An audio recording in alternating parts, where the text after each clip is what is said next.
ద్వీపకల్పదేహమున్నా కల్పవల్లి నా దేశం ద్వీపకల్పదేహమున్నా కల్పవల్లి నా వ్యవసాయం దేహమంతటిలో పాడి పంట వ్యవసాయం శాస్త్రాలు సంగీతాలకు ఆది మూలం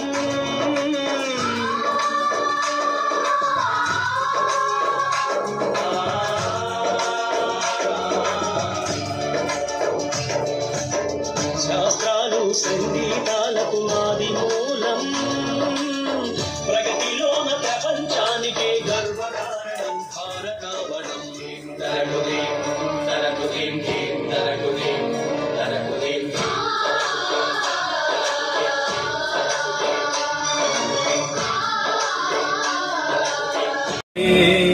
మాతరం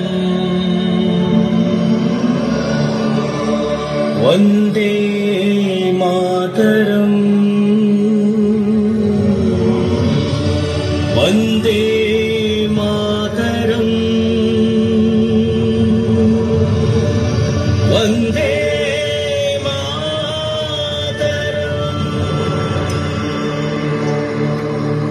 A big round of applause for the marvelous performance. Gaushya Garu and my dear parents, teachers, old students and everyone in our school report. మన స్కూలు ఎప్పుడు ఎస్టాబ్లిష్ అయింది, అసలు ఇంత బెస్ట్గా ఎట్లా తయారైంది అని చెప్పేసి బ్రీఫ్గా నేను మన స్కూల్ రిపోర్ట్ చెప్పబోతున్నాను. యాక్చువల్గా మన అబ్దుల్ కలాం స్కూలు మొదట 2016 డిసెంబర్ 19న మనకి ఇక్కడ ఇదే క్యాంపస్ చేసి ప్రతి మున్సిపల్ స్కూల్లో ఉన్న మెరిటోరియస్ స్టూడెంట్స్ అందరికీ ఎగ్జామ్ పెట్టి బాగా బెస్ట్ ఆఫ్ ద బెస్ట్గా ఉండాలని చెప్పేసి బాగా రిసోర్స్ఫుల్గా ఉన్న టీచర్స్తోనూ పిల్లలతోనూ ఇక్కడ ఒక ప్రోగ్రామ్ లాగా పైలట్ ప్రోగ్రామ్ లాగా ఎప్పుడు కూడా టాప్ 10లో ఉండేవాళ్ళు అన్నమాట. వాళ్ళు ఇక్కడే చదివించి వాళ్ళ పిల్లోడిని మొత్తం 6th to 10th తర్వాత ఇంటర్మీడియట్ లో కూడా గైడెన్స్ తీసుకొని IIITలో మనకి జేఈఈ మెయిన్స్ లో మంచి ర్యాంక్ సాధించడం జరిగింది. ఇంకా కొంతమంది పిల్లలు నీట్ ఎగ్జామ్ కూడా ప్రిపేర్ అవుతున్నారు. బీటెక్ కంప్లీట్ అయ్యి ఫస్ట్ బ్యాచ్ మనకి ఎందుకంటే 2017లోనే స్టార్ట్ అయింది కాబట్టి జస్ట్ ఒక్క బ్యాచ్ బీటెక్ అయిపోయింది. దాంట్లో అమ్మాయిలు మాత్రమే ఉన్నారు 14 మెంబర్స్. దాంట్లో అవుట్ ఆఫ్ 14 మెంబర్స్ లో 5 మెంబర్స్ కి క్యాంపస్ సెలక్షన్స్ వచ్చి హైదరాబాద్ చెన్నైలలో జాబ్స్ కూడా సాఫ్ట్వేర్ ఇంజనీర్స్ గా చేస్తున్నారు. కొంతమంది పీజీలకి వెళ్ళటము, కొంతమంది సివిల్స్ కి ప్రిపేర్ అవుతున్నారు అనమాట. ఇక్కడ వచ్చిన ఓల్డ్ స్టూడెంట్స్ కొంతమంది ఈ రోజు ముఖ్యంగా ఓల్డ్ స్టూడెంట్స్ రాలేకపోవడానికి కారణము అందరికి ఇంజనీరింగ్ స్టూడెంట్స్ కి సెమ్ ఎగ్జామ్స్ జరుగుతున్నాయి సార్. దానికి వాళ్ళు ఈ రోజు అటెండ్ కాలేకపోయినారు. ఇక్కడ కర్నూలులో పుల్లారెడ్డి పుల్లయ్య కాలేజీలో చదివే కొంతమంది పిల్లలు వచ్చారు సార్. నెక్స్ట్ నాకైతే పర్సనల్ గా నా ఎయిమ్ ఏంటంటే నా రిటైర్మెంట్ 30లో ఉంది. 30లో నా రిటైర్మెంట్ ఫంక్షన్ కి మా పిల్లలే ఒక IAS ఆఫీసర్ కానీ గ్రూప్స్ కానీ IPS కానీ అయ్యి నాకు సన్మానం చేయడానికి నా స్టూడెంట్సే రావాలని నా కెరీర్ లైఫ్ బిగ్ అంబిషన్ అన్నమాట. ఇది మా స్కూల్ సక్సెస్ స్టోరీస్ సార్. ఇంకా ఇక్కడ పేరెంట్స్ అయితే ప్రతి పని కూడా ఇక్కడ జరిగిన ప్రతి పనిలో కూడా పేరెంట్స్ పాత్రనే ఉంది సార్. మేము ప్రోగ్రెస్ కార్డ్స్ ఇట్లాంటివి అకాడమిక్ అన్నీ మేము చూసుకుంటే వాళ్ళు మాత్రము మొత్తం మిగతా పని అంతా వాళ్ళే దగ్గరుండి నడిపించారు సార్. మేము నిజంగా యాక్చువల్గా ఇప్పుడు ఈ 15 days నుంచి చాలా అంటే చాలా బిజీగా ఉన్నాము. NMMS ఎగ్జామ్ మాకు చాలా మేము క్రూషియల్గా ఫీల్ అవుతాము. ఆ ఎగ్జామ్ రేపే ఉందన్నమాట. ఇప్పుడు కూడా మా 8th క్లాస్ పిల్లలు పార్టిసిపేట్ చేయలేదు, పైన కూర్చొని చదువుకుంటున్నారు రేపటి కాంపిటేటివ్ ఎగ్జామ్ కాబట్టి. ఇలా మా స్కూల్ సక్సెస్ఫుల్గా సాగుతోందన్నమాట. దీనికి మీ వంతు మీరు కూడా మాకు సహకారం అందిస్తే మేము ఇంకా ముందుకు వెళ్తామని చెప్పేసి సార్ని మరీ రిక్వెస్ట్ చేసుకుంటూ జీవించాలనేమో వాటన్నిటిని కూడా మేము తెలియజేస్తూ ముందుకు సాగుతున్నాం. అయితే కొన్ని సూచనలు పేరెంట్స్ కి కూడా ఇవ్వాలని చెప్పి ఆశిస్తున్నాము. సో వాటిని మీరు పాటిస్తూ మాతో సహకరిస్తారని చెప్పేసి మేము భావిస్తున్నాం. మీ పిల్లలందరూ కూడా చాలా చక్కగా చదువుతున్నారు. కొద్దో ఎవరన్నా కొద్దిగా వెనకబడి ఉన్నా కూడా వారందరినీ కూడా తగిన సమయంలో మరి వారిని ఇంకనూ వాళ్ళు రాణిస్తారని, వారిని తీర్చిదిద్దుతామని మేము సభాముఖంగా మీకు తెలియజేస్తున్నాం. అంతేకాకుండా మీరు గమనించాల్సి, పిల్లలు స్కూల్ అయిపోయిన తర్వాత ఇంటికి వెళ్తారు. సో ఇంటికి వెళ్ళిన తర్వాత వాళ్ళకి ఏం చేయాలి అని అంటే గాన, ముఖ్యంగా పేరెంట్స్ అని అంటే గాన తల్లిదండ్రుల బాధ్యత ఎంతగానో ఉన్నది. నాట్ ఓన్లీ టీచర్స్ బాధ్యతనే కాదు, ఈ స్కూల్లో పిల్లలు ఎంతవరకు ఉంటారో ఆ తర్వాత ఎక్కువ సమయము తల్లిదండ్రులతోనే గడపాల్సిన వస్తుంది. కాబట్టి తల్లిదండ్రులుగా మీరు పిల్లలకి ఏమైనా చెప్పే ముందుగా వాటిని మనము ఆచరించి చెప్పినట్లయితే పిల్లల మనసులో అది ముద్రించినట్టు అవుతుంది. ఎందుకనంటే మన తల్లిదండ్రులు అయితేనేమి, ఇంట్లో ఉన్నటువంటి వారి ఇంకా నానమ్మలు, తాతయ్యలు, అమ్మమ్మలు వారైతేనేమి, వారందరూ కూడా వారందరి ప్రభావము మన పిల్లల మీద ఉంటుంది. మనం ఏమీ తెలియదు, వాళ్లకు ఏమి గమనించడం లేదని అనుకుంటాం, కానీ చిన్న వయసులోనే పిల్లలన్నీ కూడా గమనిస్తూ ఉంటారు. ఏదో కొద్దో గొప్ప వాళ్ళు మన ప్రవర్తనను కూడా వాళ్ళు గమనించి అదే బాటలో వాళ్ళు నడుస్తూ ఉంటారు. కాబట్టి తల్లిదండ్రులుగా మనము జాగ్రత్తగా మీరందరూ కూడా ఉండాలని తెలియజేస్తున్నాను. సో అంతేకాకుండా తల్లిదండ్రులు పిల్లలు ఇంటికి వచ్చిన తర్వాత వెంటనే స్నానం చేసుకొని బట్టలు మార్చుకొని చక్కగా ఏమైనా హోంవర్క్ ఉంటే కానా వాళ్ళతో చేయించడము, అంటే వాళ్ళ దగ్గరగా కూర్చొని ఈరోజు ఏమేమి జరిగినాయి, పాఠశాలలో ఏమేమి జరిగినాయి, ఏ సబ్జెక్ట్ అంటే ఇష్టము, లేకపోతే ఏ సబ్జెక్ట్ ఇష్టమో దాని హోంవర్క్ ముందుగా చేయించడము, వాళ్ళు అనునయంగా మాట్లాడుతూ ప్రేమతో వారితో మాట్లాడుతూ ఏమేమి జరిగినాయి, ఏ క్లాస్ లో ఏమేమి జరిగినాయి, ఎవరెవరు ఏమేమి మాట్లాడినారు, అవన్నీ కూడా మీరు పిల్లలతో ముచ్చటిస్తే ప్రేమతో వారితో మాట్లాడాలని చెప్పి తెలియజేస్తున్నాము. అంతేకాకుండా వాళ్ళకి ఏ సబ్జెక్ట్ కష్టంగా ఉంటుందో వీలైతే మీరు దగ్గరుండి ఆ సబ్జెక్ట్ లో వాళ్ళు హోంవర్క్ చేసేటట్టుగా, ఇంకా ఎక్కడ కష్టంగా ఉంటుందో దాన్ని మీరు తెలియజేస్తూ, ఒకవేళ ఈ పలాంటి టాపిక్ కష్టంగా ఉందంటే ఒకవేళ మీరు తిరిగి మళ్ళీ వచ్చి టీచర్స్ కి తెలియచేయవచ్చును, ఆ టాపిక్ మళ్ళీ రిపీట్ చేయడానికి ఉపయోగపడుతుంది. సో ఆ రీతిగా మీరు మీ పిల్లలతో సమయాన్ని గడపాలి. నిజంగా మీరు పిల్లలతో గడిపే సమయము అనేది ఎంతో అమూల్యమైనది, అది అమోఘము ఆనందమయమైనది కూడా. సో ఆ ఆనందాన్ని తిరిగి మీరు పెద్దగా అయిన తర్వాత ఎప్పటికీ కూడా పొందలేరు. కాబట్టి చిన్న వయసులో ఉన్నప్పుడే మీరు పిల్లలతో మీ సమయాన్ని వెచ్చించాలని చెప్పి కూడా కోరుతున్నాము. అంతేకాకుండా మీ పిల్లల్ని తర్వాత స్కూల్ కు వచ్చేటప్పుడు యూనిఫామ్ లోను తర్వాత క్రమశిక్షణగా టైం కు వదిలిపెట్టడం అనేది జరుగుతూ ఉంది. దానికి అందరికీ కూడా థ్యాంక్స్ తెలియజేస్తున్నాము. అంతేకాకుండా మీరు మీ ఇంట్లో ఉన్నటువంటి వాళ్ళు కానీ ఎవరైనా కానీ మద్యపానం కానీ లేదా సిగరెట్లు కానీ బీడీలు కానీ అలాంటివి ఏవైనా దులవాట్లని వారితో ఏం చేస్తుంటారు, పిల్లలతో తెప్పించుకుంటుంటారు కొంతమంది పేరెంట్స్. సో దయచేసి అలాంటివి లేకుండా ఉండాలని చెప్పి మనం చేస్తున్నాను. అంతేకాకుండా మీ పిల్లలు మీరు ఇంటికి వచ్చిన తర్వాత వాళ్ళతో మాట్లాడుతూ హోంవర్క్ అవంతా చేయించిన తర్వాత కొద్ది సమయం వెచ్చించేటప్పుడు వారిని మీరు ప్రతి సమయంలో కూడా గమనిస్తూ ఉండాలి. ఒకవేళ వారి ఒంటి మీద ఏమైనా గాయాలు ఉన్నాయేమో, లేదా ఏమైనా సిరింజ్ ఇంజెక్షన్స్ వేసినటువంటి ఏమైనా గుర్తులున్నాయేమో వాటిని ఈ కాలంలో మనము వాటన్నిటినీ కూడా ఎక్స్పెక్ట్ చేయవచ్చు, తెలియదు కదా. సో కాబట్టి సమాజంలో అలాంటివి జరుగుతున్నాయి కాబట్టి వాటిని కూడా మీరు గమనించుకోవాలి. మీ పిల్లల పట్ల ఏమైనా ఉన్నాయేమో, ఒకవేళ అనారోగ్యంగా ఉంటున్నారేమో, శరీర అనారోగ్యం ఏమైనా ఉంటే కానా వారితో మాట్లాడి మీరు వైద్యం చేయించాలని చెప్పి మనవి చేస్తున్నాను. అంతేకాకుండా ఇంకా మీరు మీ పిల్లలతో ముచ్చటిస్తూ మీ విషయాలైతేనేమి మీరు ఎలాగూ ఎదిగినారు, అదే కాకుండా చిన్న చిన్న కథల రూపంలో వాళ్ళకు తెలియచేస్తూ ఇప్పించాలని చెప్పి తెలియచేస్తున్నాము. అంతేకాకుండా మీ పెద్దవాళ్ళ యొక్క వాళ్ళ యొక్క ఏం చేసినారో వాళ్ళందరూ కూడా వారి యొక్క కథలను, వారి యొక్క అభివృద్ధిని ఎలాగూ సాధించినారో అవి వాళ్లకు సరదాగా అటన్నిటినీ కూడా మీరు మీ పిల్లలకు తెలియజేస్తూ ఉండాలి. సో ఆ రీతిగా వారితో ఇంటిమసీ పెంచుకొని సాధ్యమైనంత వరకు మీరు కాకుండా మీరు శారీరకంగా వారిని దృఢంగా చేస్తూ, మీరు ఎప్పుడైతే వారి దగ్గరగా ఉంటారో వారు చేసినటువంటి చిన్న చిన్న తప్పుల్ని మన్నిస్తూ వాటిని సరిచేస్తూ ప్రేమతో వారికి మళ్ళా తిరిగి అవి చేయకుండా వారికి ముందుకు సాగినట్లయితే గన పిల్లలలో ఆత్మస్థైర్యం అనేది పెరుగుతుంది. ఎప్పుడైతే ఆత్మస్థైర్యం పెరుగుతుందో ధైర్యంగా వారు ముందుకు అడుగు వేయగలరు, ధైర్యంగా వారు చదువుకోగలరు. వారి జీవితంలో ఏవి జరిగినా కూడా ఏమి చెప్పినా కూడా తల్లిదండ్రులతో ఈజీగా షేర్ చేసుకోగలరు. సో ఈ సమాజంలో నేటి సమాజంలో సమాజంలో అభివృద్ధి చెందుతున్నటువంటి నేటి సమాజంలో ఎన్నో రకాలైనటువంటి మనం చూస్తూ ఉంటున్నాం. సో కాబట్టి మీరు తల్లిదండ్రులుగా మీ పాత్రను మీరు పోషించినట్లయితే చక్కగా పోషించినట్లయితే పిల్లల అభివృద్ధికి ఎంతో ఉపయోగపడుతుంది. వారు ఎంతో సమాజానికి కూడా ఉపయోగకరంగా ఉంటారు. అంతేకాకుండా దేశానికి కూడా మంచి పేరును తెచ్చే పౌరులుగా భవిష్యత్తులో వారు తీర్చిదిద్దబడతారు. అందుకు తల్లిదండ్రుల పాత్ర, ఉపాధ్యాయుల పాత్రనే కాదు, తల్లిదండ్రుల పాత్ర కూడా ఎంతో ఉంటుంది. సో దాన్ని తెలియచేస్తూ ఇంతతో ముగిస్తున్నాను. Thank you. తల్లిదండ్రులలో ఉన్నటువంటి క్రమబద్ధమైనటువంటి యొక్క పద్ధతులన్నిటి ద్వారానే ఈరోజు సక్సెస్ అయినాం. దయచేసి ఇప్పుడు మన నెక్స్ట్ ప్రోగ్రామ్ రంగోలి, తర్వాత తండ్రులకు టగ్ ఆఫ్ వార్, తర్వాత మళ్ళా మనకు ప్రత్యేకంగా పేరెంట్స్ తో కలిసి ఉన్నప్పుడు మన కలెక్టర్ గారు మాట్లాడతారు. తర్వాత జనరల్ మీటింగ్ ఉంటుంది. తర్వాత మనకు భోజన కార్యక్రమం ఉంటుంది.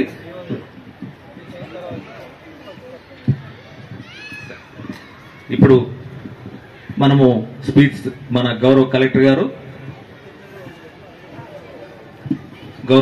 గారు మన సభను ఉద్దేశించి పిల్లలు నిన్న కలెక్టర్ గారు మన స్కూల్కి వస్తున్నారని చెప్పగానే ఆ టీచర్లలో ఆ ఆనందం అది చెప్పరాశక్యం, అన్స్పీకబుల్ ఆఫ్ వర్డ్స్. మా స్కూల్కి వస్తున్నారా అని చాలా సంతోషించారు.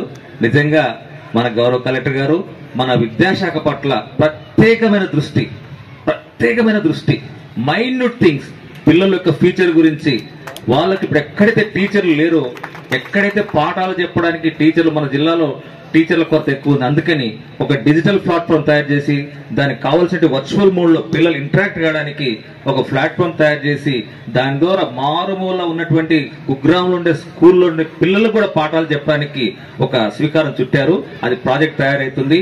అదే ప్రత్యేకంగా 10th క్లాస్ పిల్లల కోసం ఒక ప్రణాళిక చేశారు.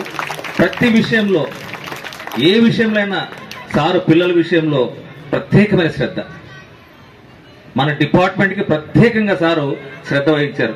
ప్రతి విషయంలో పిల్లల యొక్క బిహేవియరల్ యాక్టివిటీ నుంచి ప్రతిదీ మానిటరింగ్ మెసేజ్ పెట్టేస్తారు సార్ వెంటనే. ఆ విధంగా మన విద్యాశాఖ మీద ప్రత్యేకమైన శ్రద్ధ ఉంది. మన జిల్లాలో ఉన్నటువంటి రిజల్ట్ కూడా సారు అందరు పాస్ అయ్యేదానికి ఒక సులభతరమైన సూత్రాలు చెప్పారు. కొంతమంది పిల్లలు ఎంత చెప్పినా వాళ్ళు నేర్చుకోలేని పరిస్థితి, అటువంటి వారు కూడా ఒక పద్ధతులు సారు చెప్పడం జరిగింది. అవన్నీ అవలంబిస్తాం. తప్పకుండా మన జిల్లాని ప్రగతి పటంలో తీసుకెళ్తాం. కాబట్టి మన మధ్యలో మన గౌరవ కలెక్టర్ గారు ఉండడం నిజంగా మీ స్కూల్లో ఒక ధన్యత మీ స్కూల్ కి. ఇప్పుడు కలెక్టర్ గారు మనందరిని ఉద్దేశించి మాట్లాడతారు. దయచేసి మీరండి. Thank you. సో వేదిక పైన డిఓ గారు, అలాగే హెచ్ఎం గారు, ఎస్ఎంసీ చైర్మన్ గారు, అలాగే పేరెంట్స్, టీచర్స్ అండ్ స్టూడెంట్స్ అందరికీ కూడా నా హృదయపూర్వక నమస్కారం. ఈరోజు రాష్ట్ర వ్యాప్తంగా మెగా పేరెంట్ టీచర్ మీటింగ్ కార్యక్రమాన్ని రాష్ట్ర ప్రభుత్వం ఈరోజు చేపట్టింది. దానిలో భాగంగా మన జిల్లాలో ఉన్నటువంటి 1443 స్కూల్స్లో ఈ కార్యక్రమం ఈరోజు స్టార్ట్ చేశాం. ఇక్కడ ఈ సందర్భంగా ఈరోజు ఈ స్కూల్కి నేను రావడం జరిగింది. సో నేను కర్నూలులోనే చదువుకున్నాను కాబట్టి, ఈ జిల్లా కాబట్టి నాకు చాలా వచ్చాయి. ఇప్పుడు అలాగే మీ హెచ్ఎం గారి రికమెండేషన్ లాగా నాకు చాలా వచ్చాయి. మా స్కూల్కి రమ్మని, నేను చదివిన స్కూల్ ఇక్కడే ఉంది. అలాగే నేను బీఈడీ చేసేటప్పుడు నాకు బ్లాక్ టీచింగ్ చేశాను ఎస్ఐబి క్యాంప్లో. ఆ స్కూల్ వాళ్ళు రిక్వెస్ట్ చేశారు. దెన్ నేను ప్రైమరీ స్కూల్ చదువుకున్న వాళ్ళు, బట్ అన్ని స్కూళ్ళు కాకుండా ఈ స్కూల్కే ఈరోజు రావడం జరిగింది. సో ఎందుకంటే I had about the school, ఈ స్కూల్ గురించి నాకు నేను వినడం జరిగింది. అలాగే డిఈఓ గారు, ఇంతకుముందు ఉన్న శామ్యుల్ గారు కూడా నాకు దీని గురించి బ్రీఫ్గా చెప్పడం జరిగింది. అలాగే మీ రేషనలైజేషన్ టైంలో కూడా ట్రాన్స్ఫర్స్ గురించి చెప్పారు. ఆ టైంలో కూడా డిస్కస్ చేయడం జరిగింది. So that's why just I wanted to come. ఈ స్కూల్కి వచ్చాను, ముందున్న స్కూల్కి వచ్చాను, సడన్గా ఇన్స్పెక్షన్కి వచ్చాను, but I won able to come that time.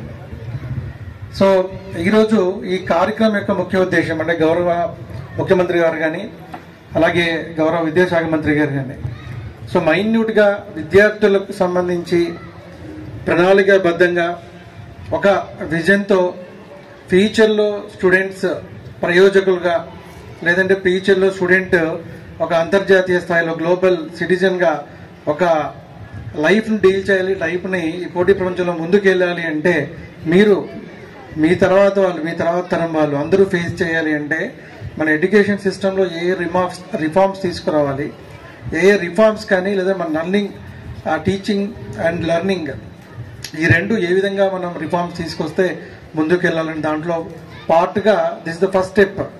ముందు పేరెంట్ టీచర్స్ ఈ రిలేషన్ని ముందు మనము స్ట్రెంథెన్ చేయడం, అలాగే ఈ రిలేషన్ ద్వారా ఒక నమ్మకం అన్నది ఒకటి ఉండాలి. ఇప్పుడు ఇక్కడ ఈ స్కూల్లో ఇప్పుడు మీరు పేరెంట్స్, టీచర్స్, స్టూడెంట్స్ మాట్లాడారు. క్లియర్గా ఇక్కడ కనిపించింది ఏంటంటే పేరెంట్స్ అందరికీ టీచర్స్ మీద నమ్మకం ఉంది. అంటే మా పిల్లల్ని ఇక్కడ వదిలితే సేఫ్గా ఖచ్చితంగా వీళ్ళందరూ ఫ్యూచర్లో చదువుకొని బయటకు వచ్చి పోటీ ప్రపంచాన్ని ఎదుర్కోగలరు అనే భరోసా పేరెంట్స్కి టీచర్స్ మీద ఉంది. అలాగే టీచర్స్ అందరూ ఆ నమ్మకం ఏర్పాటు చేసుకోవడం వల్ల ఆటోమేటిక్గా క్లాస్ రూమ్లో ఒక 1 అవర్ ఎక్కువ పెట్టినా, 1 అవర్ ఎక్కువ టీచ్ చేస్తున్నా, లేదు వాళ్ళకి శ్రమ అనిపించినా కూడా ఆ నమ్మకం అన్నది ఏం చేస్తుందంటే పిల్లల్ని మా వాళ్ళు ఖచ్చితంగా బాగా చూసుకుంటారు అనే నమ్మకం ఉండడం వల్ల ఆటోమేటిక్గా పేరెంట్స్ కూడా టీచర్స్కి రెస్పెక్ట్ ఇవ్వడం, అలాగే టీచర్స్ చెప్పింది నమ్మడం ఇది జరుగుతుంది. ఇది మేము చదివేటప్పుడు 1990s గురుకులం స్కూళ్ళలో ఉండేవి. ఇలాగే ఎగ్జాక్ట్గా ప్యాటర్న్ జిల్లా వారీగా స్కూళ్ళకి ఎగ్జామినేషన్స్ పెట్టేవాళ్ళు. మెరిట్ పిల్లలందరినీ గురుకులాలకు వచ్చేవాళ్ళు. ఆ గురుకులంలో ఉన్న టీచర్స్ అందరూ కూడా మెరిటోరియస్, అది కూడా ఒక మంచి ఎగ్జామ్ పెట్టి టీచర్తో వచ్చేవాళ్ళు. పిల్లలు ఆ స్కూల్లో పేరెంట్స్ అందరూ ఆ టీచర్స్కి ఆ సీట్ వచ్చిందంటే గ్రేట్గా ఫీల్ అయ్యేవాళ్ళు. ఈవెన్ స్టేట్లో ఫస్ట్ ర్యాంక్స్ కూడా గురుకులానికి వచ్చేసాయి. This is the same concept observing మేము చదివేటప్పుడు అలాగే ఉండింది. సో ఫస్ట్లో స్కూల్కి వెళ్ళేటప్పుడు మేము 8th క్లాస్లో 6th క్లాస్లో పిల్లలు వచ్చేటప్పుడు పేరెంట్స్ వదిలి వెళ్ళేటప్పుడు పిల్లలు పేరెంట్స్ ఇద్దరు ఏడ్చేవాళ్ళు వాళ్ళని వదిలిపెట్టి వెళ్ళాలి అంటే. ఆఫ్టర్ 1 year 2 years తర్వాత హ్యాపీగా మేము ఎప్పుడు స్కూల్ వస్తుందా స్కూల్కి వెళ్ళేప్పుడు అమ్మాయి చెప్పారు ఇప్పుడు స్కూల్కి ఎప్పుడెప్పుడు వెళ్దామని హాలిడేస్ అయిపోగానే అలా నెక్స్ట్ ఇయర్స్లో అనుకునేవాళ్ళం. ఎందుకంటే అప్పుడు టీచర్స్కి పేరెంట్స్కి బాండ్ ఏర్పడుతుంది, అలాగే టీచర్స్కి స్టూడెంట్కి బాండ్ ఏర్పడుతుంది. ఈ ట్రయాంగిల్ బాండ్ వల్ల ఎడ్యుకేషన్ సిస్టమ్ కానీ పిల్లలు కానీ ముందుకెళ్తారు. ఇది exactly what is happening here.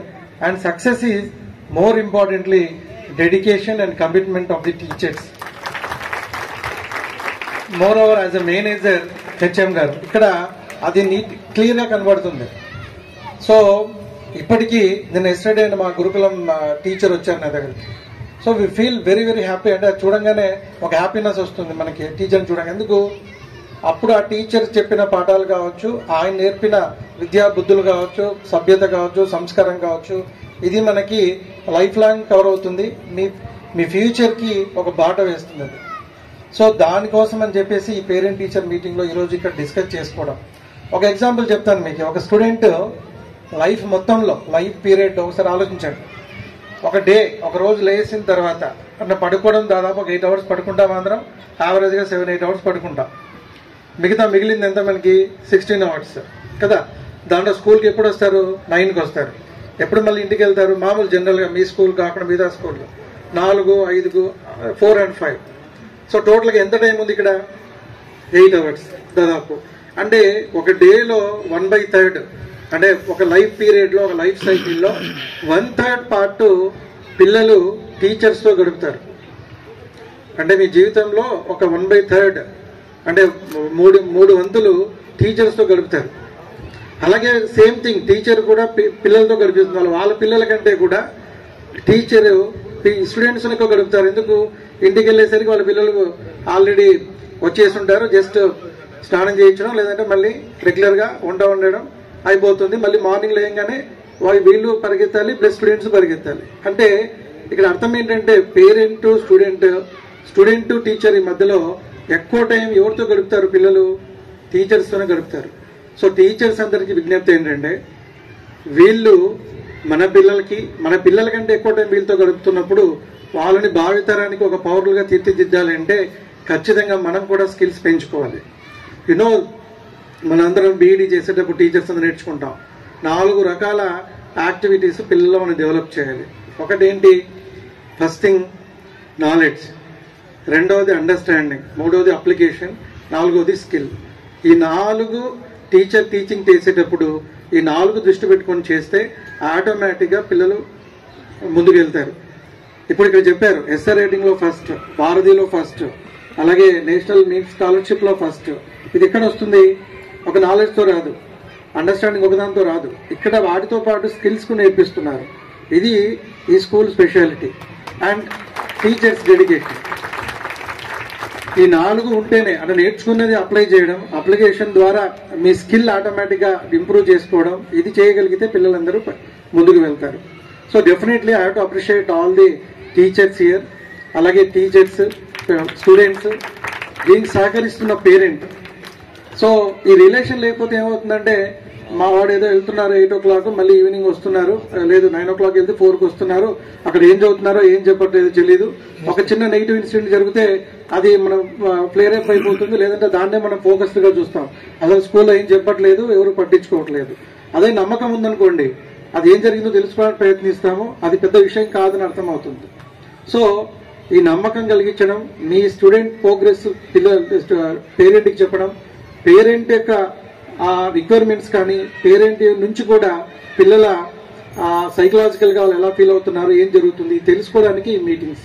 So ఇది జనరల్లీ ఎవరీ మంత్ మనం పేరెంట్స్ టీచర్ మీటింగ్ చేస్తాం.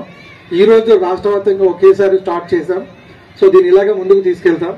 సో అందరికీ రిక్వెస్ట్ ఏంటంటే, ఈరోజు మీరు నేను స్కూల్కి రావడం జరిగింది. ఇక్కడ 2 విషయాలు నన్ను అడిగారు. ఒకటి, మీ స్కూల్ బిల్డింగ్ ఆల్రెడీ కన్స్ట్రక్షన్ లో ఉందని చెప్పారు. నేను కమిషనర్ గారితో మాట్లాడాను, మాక్సిమం దాన్ని స్పీడ్ చేసి కంప్లీట్ చేయడానికి డెఫినెట్ గా కమిషనర్ గారితో మాట్లాడి అది కంప్లీట్ చేయడానికి ఖచ్చితంగా చర్యలు తీసుకుంటాం. అలాగే డిఓ గారు ఆల్రెడీ చెప్పారు పీఈటీ టీచర్ సంబంధించి, అది కూడా ఒక బెస్ట్ థింగ్. మనము ఎంత టైం చదువుతామో అంత టైం ఆడాలి, ఏదైనా కావచ్చు, any game that maybe. So ఇక్కడ పేరెంట్స్ ఉన్నారు, మీ పేరెంట్స్ అంతా చెప్తారు, స్టూడెంట్స్ అందరూ అడగండి ఒకసారి. నాకు తెలిసి వాళ్ళందరూ మినిమం 4-5 hours ఏదో ఒక గేమ్ ఆడేవాళ్ళు, అవునండి? లైన్ వాళ్ళు హ్యాండ్ రైజ్ చేయండి, చూడండి. మీరు ఇప్పుడు 4-5 hours ఆడుతున్నారా? సో ఆడకపోతే ఏమవుతుందంటే, మీరు చదివిందంతా మైండ్లో అలాగే ఉంటుంది. మీరు అర్థమైతే ఓకే, మీరు ఎంజాయ్ చేస్తే ఓకే, ఎంజాయ్ చేయలేదు, ఒక లెసన్ అర్థం కాలేదు, అలాగే మైండ్లో స్ట్రెస్ ఉంటుంది. ఇఫ్ యూ గో ఒక 1/2 hour ఏదో చిన్న గేమ్ ఆడారంటే, ఒక 1/2 hour బయటికి వెళ్ళి జస్ట్ వాకింగ్ చేసినా చాలు. సో ఆటోమేటిక్గా ఏమవుతుంది, స్ట్రెస్ రిలీఫ్ అవుతుంది. సో మీకు తెలియకుండానే కెమికల్స్ ఉన్నాయి, ఒక 2-3 కెమికల్స్ ఉన్నాయి మనకి మైండ్లో మనకి ఉత్తేజాన్ని ఇచ్చేవి, ఆహ్లాదకరంగా స్ట్రెస్ రిలీజ్ చేసేటువంటివి. సో ఈ హార్మోన్స్ రిలీజ్ కావాలంటే definitely we have to go and play. ఇది మర్చిపోకండి. వీలైతే మీరు 8 o'clock వరకు పిల్లలు ఉన్న చదివించినా పర్లేదు, మధ్యలో గ్యాప్ ఉండాలి. మధ్యలో ఒక 1/2 hour గ్రౌండ్ లో వదిలేయండి, ఫ్రీగా వాళ్ళు ఏది ఆడితే అది ఆడనివ్వండి, దెన్ గుడ్. సో ఇది చేస్తే చాలు. సో మాలాగా 4-5 hours, మీ పేరెంట్స్ లాగా మీరు 4-5 hours ఆడవలసిన అవసరం లేకపోయినా అట్లీస్ట్ అది చేయండి. ఓకే, సో ఎలాగో పీటీ గారిని ఇస్తున్నారు కాబట్టి డెఫినెట్లీ అది కూడా ఫాలో అవుతే this school will become the best school in the state మొత్తంలో మీరు వస్తారు. అలాగే మీ అల్యూమిని కూడా మంచి పొజిషన్ లోకి వెళ్తారు. సో ఒక్కటి గుర్తుపెట్టుకోవాలి, ప్రతిదీ ఇప్పుడు ఏం చేస్తున్నామంటే వీఆర్ లింకింగ్ టు ఎంప్లాయ్మెంట్. ఏం ఎంప్లాయ్మెంట్? ఒకరు టీచర్ కావాలి, జనరల్ గా సైకాలజీ చెప్తున్నారు, ఏదో ఒక సాఫ్ట్వేర్ ఇంజనీర్ కావాలి, ఇదే ఎయిమ్ గా పెట్టుకుని మనం చదువుతూ ఉంటాం.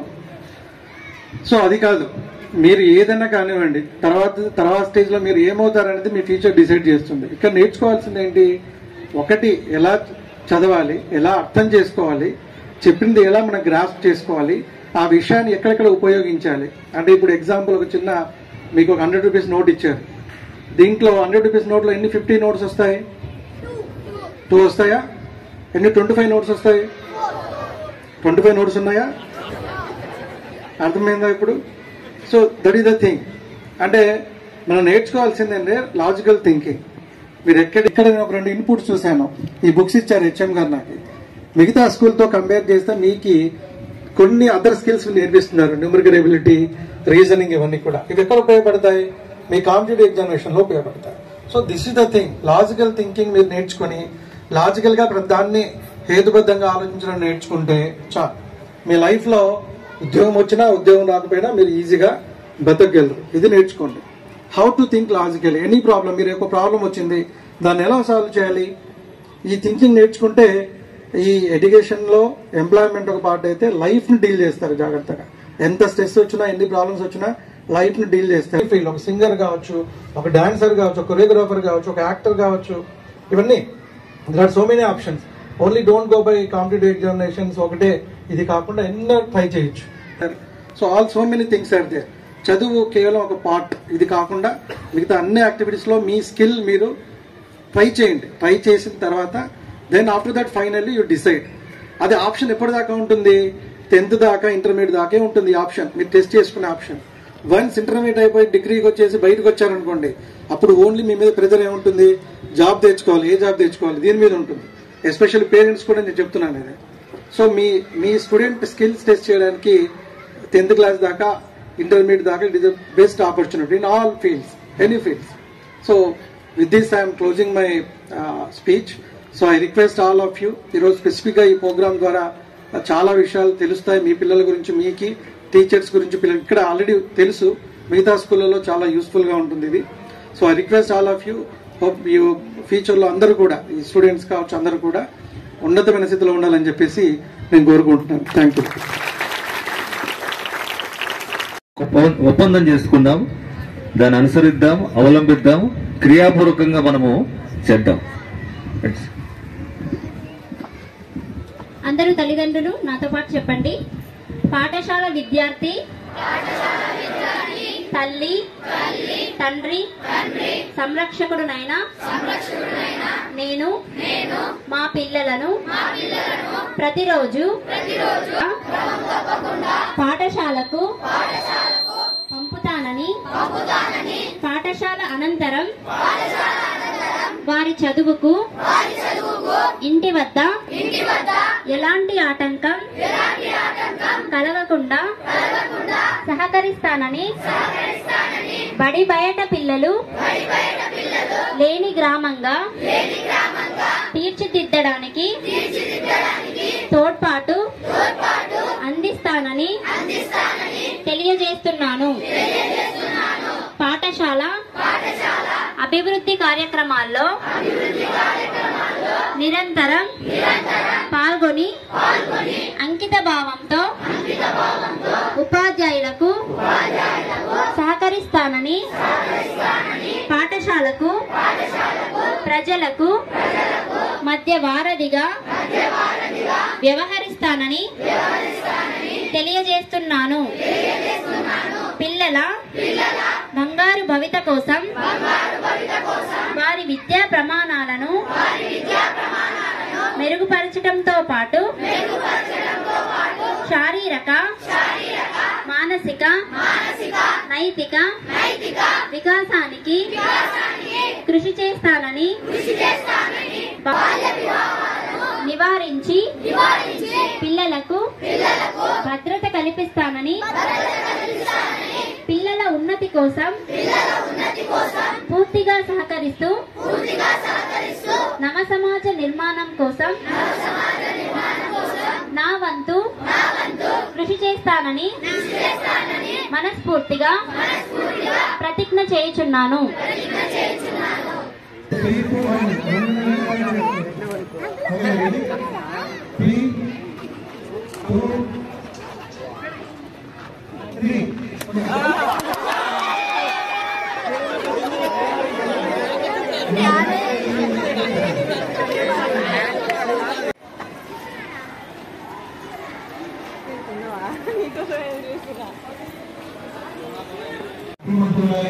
మన కలెక్టర్ గారు దర్శిస్తున్నారు.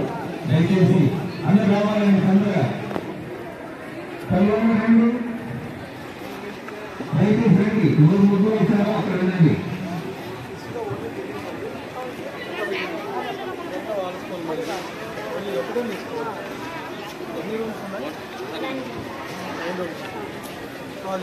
కిచెన్ షెడ్ వేసుకున్నారా?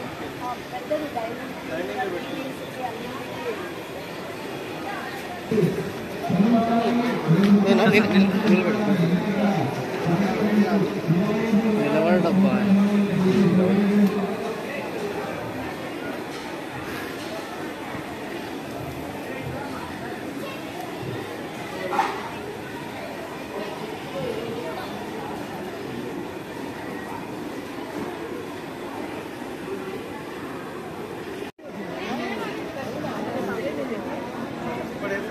100%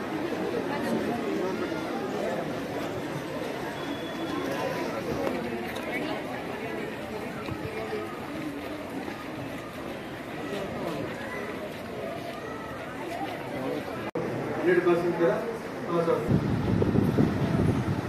85 రాదా 100% రాదా కాదా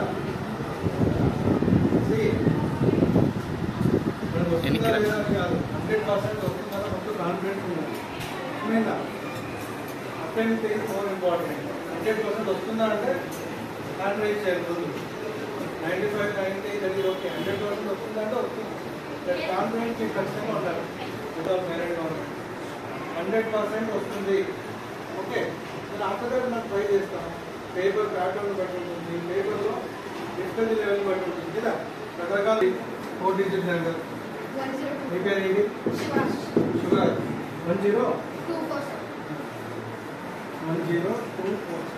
ఓకేనా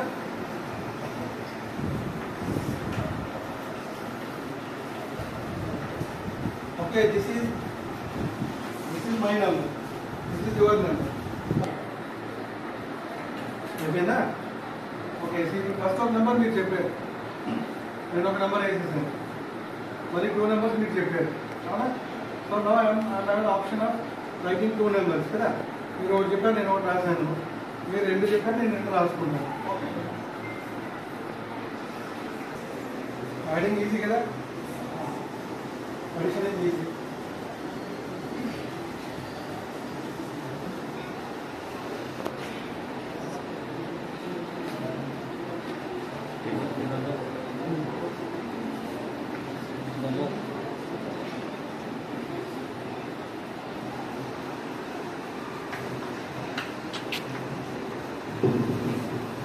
వచ్చిందా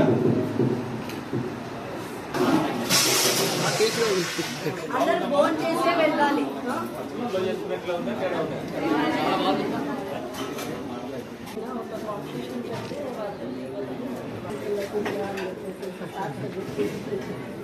So that is also very about.